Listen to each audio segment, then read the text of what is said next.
Hello, everyone. Today I'm going to talk about voluntary assisted dying. And my name is Shan-Po Chang, and my student number is 22053626. I'll be using this PowerPoint to support my presentation and give a more general view for you guys to understand. So let's move on. Okay, so first of all, I would like to bring you guys to the outline of this PowerPoint. There are some points that I would like to show you. So first will be what is voluntary assisted dying. The second one will be the supporter's voice. And the third one will be opponent's voice, which is on the opposite. The fourth will be how the safety of conduct could be ensured. And the last one, we are going to talk about the impact of VAD. Okay, so first, what is the definition of voluntary assisted dying? So voluntary assisted dying is called as physician-assisted dying as well. The state of New South Wales has finally come to the time that voluntary assisted dying is permitted for those who are suffering from life-limiting disease. The state has announced that a person with life-limiting disease and is capable to determine their healthcare plan will be able to end their life through medical methods. However, VAD remains controversial to the public since it was related to life and death methods have indicated, and people have indicated their opinions on both sides well to the public. So understanding considerations for and against VAD, therefore, is essential to healthcare professionals in order to develop an objective insight towards the topic. So bring back to the name and some general insights towards the situation of VAD. I have to say it is quite different from advanced care plan. So it's not really like something that you really need to do when planning for your end-of-life care or advanced care.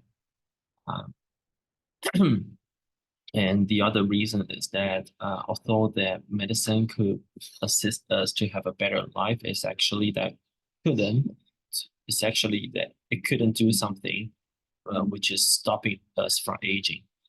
So, for example, like life expectancies that males is averaging 72 years old, which is lower than the female, which is 79.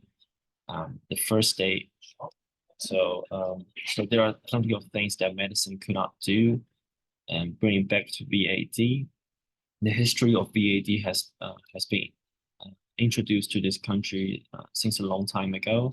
The first state has legalized VAD is the Northern Territory in 1996, and the latest one legalized VAD occurred in the state of New South Wales in 2023. So VAD allows people to terminate their life through medical assistance. Just like I mentioned before, it needs to go through some protocols and it has to meet the criteria in order for health professionals to proceed. All right, so after having a general view towards the definition of VAD, I would like to raise some voice for the supporters. So mainly why people would support VAD is because it's actually relieving those who are suffering from life-limiting conditions. It's actually for them to gain their self-control back. Supporters have indicated that life quality is far more important than the length of it. In one study, a relief from suffering is the most commonly selected reason for those support VAD. Well, thanks to the development of modern medicine, we have a longer life expectancy, like I just mentioned. However, it is still inevitable for humans to gain the risk that we may all develop some life-limiting condition at the late stage of our lives. At that point, if someone is willing and capable to proceed VAD in order to terminate their suffering, legalizing VAD could be a life-changing moment for them.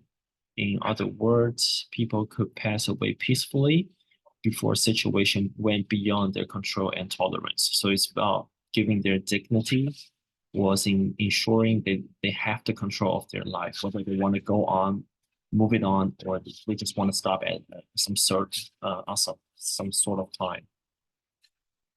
Well, whereas they are supporters, is definitely there are some opponents, which is opposed to VAD. So two major things that opponents raised is that religion and emotion. So it's really hard for those who actually stand at a position to determine whether they want to end their life or not, because we are not, since we're, even though we're talking about VAD now, it's really hard for us to really experience what they are actually experiencing at that moment. Because at the end of the day, I think it's really hard for you to decide the time, especially you want to end your life properly and precisely, accurately, at the right time, at the right place, with the people that you want to spend the last minute with you. So it's really hard. So I wouldn't blame them for having the opposing opinions. It's just we have to think comprehensively before we make any decision, just like any other decisions that happen in our lives. Okay, so how the safety could be ensured? There are some safety concerns which could also act as barriers towards VAD. Thus, some measures could be taken in order to ensure the safety conduct of VAD.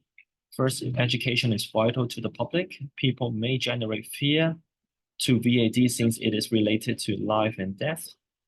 Nevertheless, we could try to tell the public that VAD is only an option that will be provided and will not be forced to implement. So it's really important that it's only a piece of information for you to consider, not really asking you to do it. So after all, only the patient could initiate the process as part of their advanced care plan. Well, second, legislation and standard operation procedure needs to be well established. That's for sure, in order to gain the trust of the public. Health professionals need to understand and respect the process of VAD by ensuring the whole process is within the regulation. Therefore, not only the safety could be improved, but also the health-patient relationship could be facilitated. Or last but not least, reasonable legislation is crucial as well. Allowing people to understand and access the resource of VAD is just important as any other method. Yeah, it's just vital. We should try to minimize the systematic complex in order to equalize people's right to access to VAD. So it's actually that we shouldn't make it too bureaucratic, I would say. So making it easy to get the information of it while trying to ease the tension, as well as to comfort them that this is just part of the plan, and you have the right and you have the power to decide whether you want to go on or not. So as a result, people will have a more approachable method to tackle with their end-of-life care health planning. Okay, so next, what I will talk about some impact of VAD during the COVID-19 pandemic. So I have to make it clear at the very first place, VAD is not simply as a way to commit suicide. Although it was defined as a medical way to terminate one's life, it's just not a way for general public to commit suicide. Especially during the COVID-19 pandemic, we've seen patients suffering from severe conditions. So in some scenarios, that VAD was actually banned in some cases. So I think it's raised to another discussion between multiple companies, including the patients, government officials, medical professionals, in order to find out a more comprehensive criteria for all who might want to access to VAD.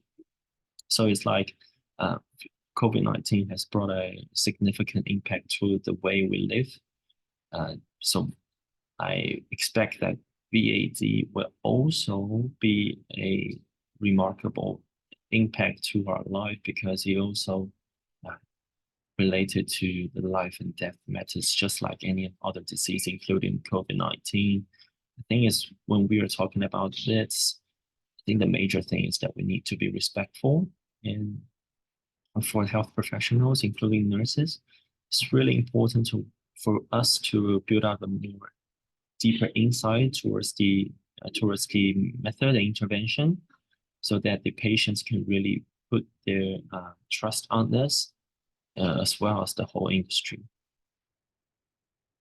And this is my reference list. And thank you for watching.